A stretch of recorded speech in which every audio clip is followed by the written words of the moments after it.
Welcome to the interactive Body Balance radio show for health and fitness tips. All right, here we go once again. Team, thank you guys for joining our show today. Interactive Body Balance Radio. It is March 26, 2022, and spring is upon us, and we are just living life, loving life. It's been a little while since we did this show, and it's just been really busy, right? Business is great, family's good, things are opening up. It's just a great time to be alive and go and get it. So you guys know the influx of clients and patients has never been busier. It really is super busy. Many, we're blessed, I say this, to have people reach out to us daily, many times a day, and it's just to help people, right? Everyone knows the adage is to help people. And what am I getting a lot? You know, I tell you guys, we get real deep on the science here. We do a lot of lab testing. We do a lot of work with people on their physiology and blood work and urine and stool.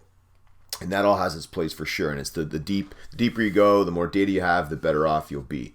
And we're getting a lot of that stuff too, right? And we're doing a lot of testing. But people are just wondering, how do you get in better shape for the summer, right? How do you get a little more lean for the summer? How do you get more muscle for the summer? How do you look better for the summer?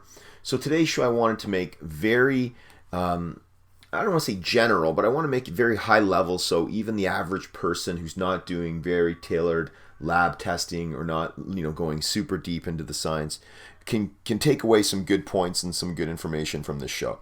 So the person that might want to lose 10 or 15 pounds, the spare tire, as people say, the excess summer weight, the excess COVID weight, excess winter weight, the excess COVID weight, right? Just get yourself in better shape. And that's the best version of you. Again, we're blessed to work with so many different people. We work with athletes, we work with executives, we work with, people, the average person just wanting to get in better shape, and every walk of life. So we know what works. We know what works for the individual, and we're going to give you those tips. Here are 3 tips. These are my 3 tips for the average person who just wants to get in better shape for summer, and they don't have to spend hundreds or thousands of dollars to do that. Okay, the first one, time-restricted eating. People call it intermittent fasting. I call it time-restricted eating because you're basically eating your calories and your food between a 10 to 6 window. Let's just say 10 a.m. to 6 p.m. You can have the same quality of calories if you had before, as long as they're good, right? Get good quality calories and even the same amount of calories, right? In that little 10 to 6 window. What this does is it allows you to burn fat by a couple of ways, right? You're resting your digestive system for the other 16 hours. So you don't always have it at work. Your digestive system's resting. You have the 16 hours to start using fat as fuel, because what happens if you're eating, let's just say from 8 a.m. till 10 p.m., right? So 14 hours is you're always eating. Most people always eat carbs, and you guys know this. You'll be eating the breads and the cookies and the pastas and all those carbs. Most people. And so when you're eating that, you're going to start using that as fuel, and you're not going to start using your reserves of fat as fuel, right? So it's a really important thing to understand. You give your digestive system a chance to rest and recover, and you also start using other sources of fuel that are in your reserves for those 16 hours, as opposed to the food you just ate an hour or 2 ago, because you're perpetually eating. Okay, super important. I say this a lot too, right? I've done this many times. You guys know I've done a 72-hour fast. I've done a 36-hour fast multiple times. I do a 36-hour fast probably once every 3 weeks. And I check my data. I check my clients' data, but of course I check my data, because let's talk about myself to help you guys, right? And when I look at my data, the scale does improve for sure, but then my sleep metrics improve, my resting heart rate improves, my blood, my oxygen levels improve, blood sugar, always. Of course, I check it. I have so many data markers I check. It just works, okay? So try the time-restricted eating. It will help you out. It will, it'll give you better metrics overall.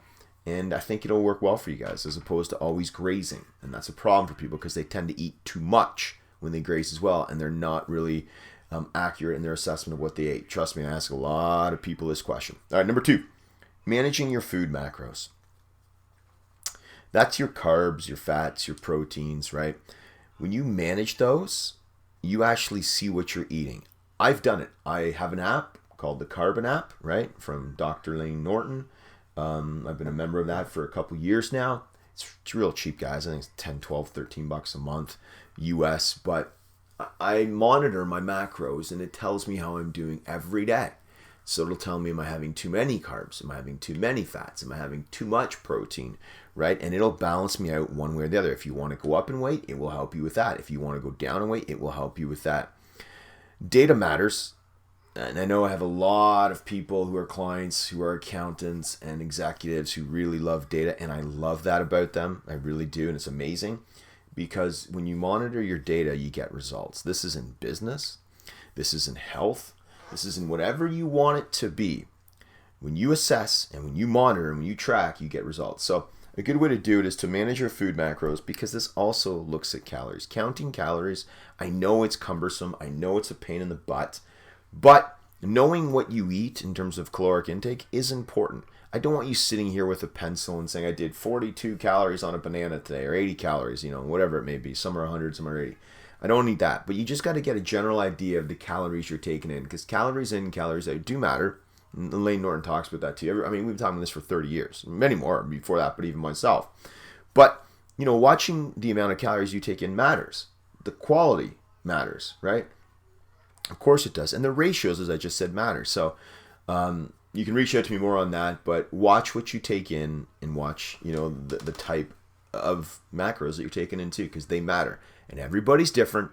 As I've said before, if you really want to get deep with us, I've got people on keto, carnivore, FODMAP diets, there's so many Mediterranean diets, so many here, right? Even the standard American diet, it's pretty crazy, but you guys get the point. Matters. Data matters. Okay, last one, third one. And these are just three general ones, folks. I say this because it's important. Third one, 40 minutes or so of high intensity, heavy weight bearing exercise. That could be a really strong deadlift, squats, bench press, even kettlebell swings, right? And what do I mean by that?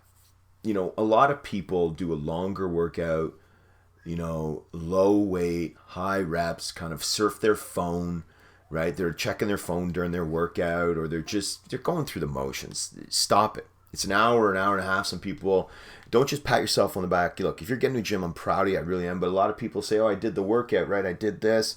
But they didn't really get the results because it was really low intensity, or they didn't lift the proper weights to get the proper results. I've been a personal trainer for over 15 years as well, too. I no longer take on active clients. We're just simply too busy. But I've worked with coaches. I've coached probably thousands. Many thousands probably listen to this, my PT clients. But we get there. But if you also want to get lean, get in shape, and burn those calories, lift some good weights, folks. Lift some good weights based on what your coach says, based on what your doctor allows you to do.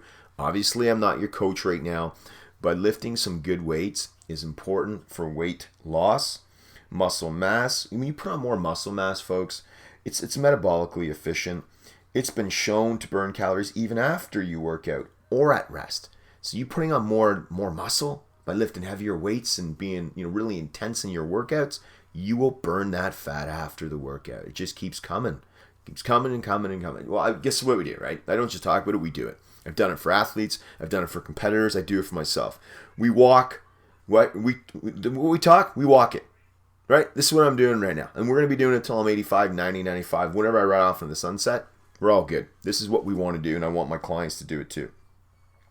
Again, I looked at stuff, right? I consult with people every single day, and I've talked about this before on the podcast, but grip strength. It's a key measurement of longevity. I'm going to let you guys Google that. I can tell you why it is right now, but I want you to look it up. They've done studies on this, and people with really strong grip strength live longer. Key marker for longevity, and I've said it on another podcast, but look it up, the reason why. Also, when I look at those intense workouts, I've got this question a lot. Mike, morning workouts or night workouts? Which are better? Check this out, folks. I've seen the science on both. I actually do a 30-minute morning workout because I'm so busy getting the kids ready for school and then business. I usually start my business calls at 8:30. And we go all day, obviously. But here's the thing. So I do a 30-minute at 7 a.m. and I do a 30-minute at like 9, maybe 9:30 p.m. Some days I do an hour in the morning or an hour at night, but sometimes it's a split workout, 30 and 30, just because of time. I don't have the time necessarily with the crazy kids in the business to do the stuff. But what I'm saying here is that I've seen the science on both. There's pros and cons to everything, right? The morning workouts are very good for many reasons. One of which is if you do it even in a fasted state, right? So if you get up and you work out right away, you're going to start using the fuel that you've saved, the kind of I talked about in point 1. So you're now going on 12, 14, 15 hours of burning fuel, fat as fuel, starting burning more of that, the reserves I call it. So that's really important in the morning. It's good. People talk about fasted cardio, but morning workouts are good too, like that. Also, it starts setting your circadian rhythms and it starts setting your body. And some people in the morning, there's different hormones that are at play and there's strength involved. But I find that if you want to, overall, both are good, morning and evening, okay? A little more literature maybe for morning workouts for burning fat. The science is still out on it. But in general, if you can do a fasted workout in the morning, get some good strength, I think you'll be good to go. All right.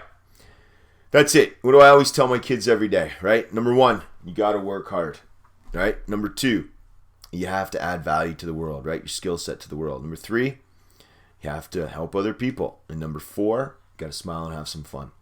You can find any of our information on interactivebodybalance.com, MikeDasiuk.com. The emails come daily to info@MikeDaciuk.com.